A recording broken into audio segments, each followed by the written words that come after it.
Today I just wanted to go over briefly one of the most fundamental pattern making techniques, and that is the slash method. It can be used to slash and spread, which creates fullness, or slash and close, which reduces fullness. More often than not, the slash and spread method is the one that you're going to want to use. Slash and close would be used mostly for moving darts around a bodice or another pattern piece. And I very much prefer the pivot method, which you can see in my blog post about dart manipulation. But for this lesson, let's learn about the slash and spread method. So the most important thing is that you never manipulate your block, sloper, or whatever pattern it is that you're working with. Always make sure to retrace your pattern onto new paper.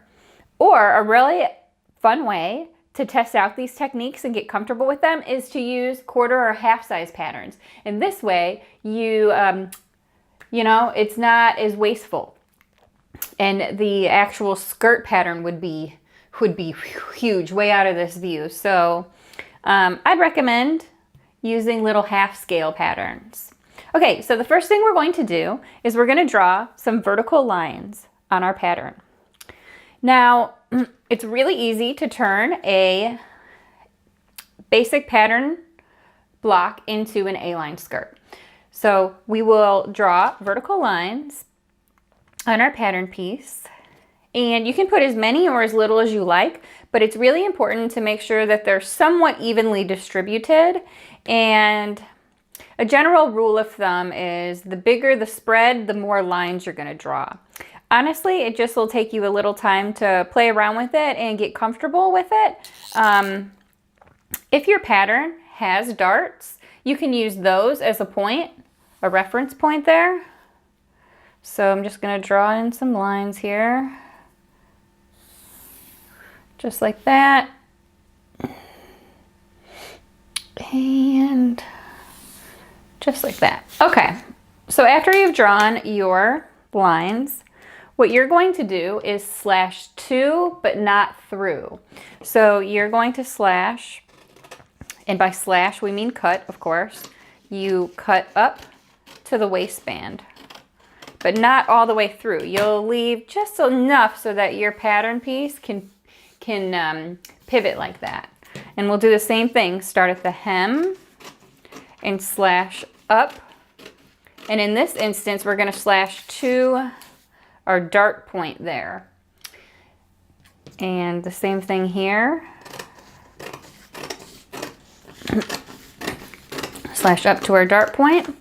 And if your pattern doesn't have paper in the dart fullness here, that's fine. Don't worry about this step. But if you do have paper inside of the dart fullness, you'll just cut to that dart point and you'll slash to, but not through. So that way you can meet this and this can overlap this way, just like that. Okay, hope that makes sense. So I've already done one over here. So here's my skirt pattern that I've already slashed. Now, all you do is spread it, making sure again that you spread everything evenly. So if your pattern piece is already notched out right here, when you pivot, it will automatically want to close like that. If your pattern piece has the paper in the dart fullness, you'll slash to, but not through, and to, but not through, leaving just a little bit connected here. So that way it'll do the same thing, it just overlaps. So basically, it's as easy as just evenly distributing the space there. And what happens is you don't add gathers up here, but you get the nice A-line here and keeps everything nice and flat up at the waistline. And you don't actually change the shape of that. You keep the size and the shape the same. So it's really quite cool. And you can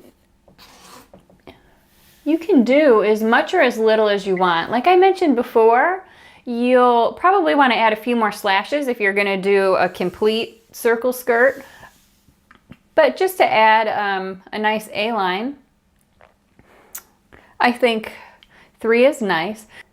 Keep in mind that evenly distributing this space is going to give you a desired look. If you do something kind of like this, you're going to have more fullness off to the side of your skirt than you will in the front. And if that's not the look you're going for, that could look weird. So make sure to evenly, or as evenly as possible, distribute those. What you can do to keep everything in place is you can put a little piece of tape, put a little piece of tape in these spots to hold everything where you want them to stay. So give it a little piece of tape there, and that will keep that in place. And a little thing we used to do in school oftentimes is we would take other pattern paper, just scrap pattern paper, and we'd, tape it on the little spots like this, just so, like I said, to hold everything in place nicely while we worked. So you can do that. It's definitely not necessary though. It's just, a little something extra that you can do.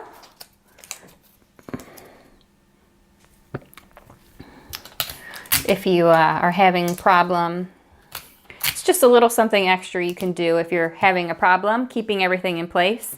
So now this is your new skirt pattern. So basically what you're going to do then is you would put this onto your pattern paper. Goes like that. And you would trace all the way around your pattern. And at the bottom here, you basically connect the dots here, and that will give you your hem. I'm just doing this real half-assed, guys. And then same thing up here. You're gonna trace it like that, and that will give you your skirt pattern. And then of course you'll blend and true all your lines. Get that out of the way. And then of course you'll blend and true all your lines with your pattern making ruler. Make sure everything is all nice and smooth, and you'll have a new pattern.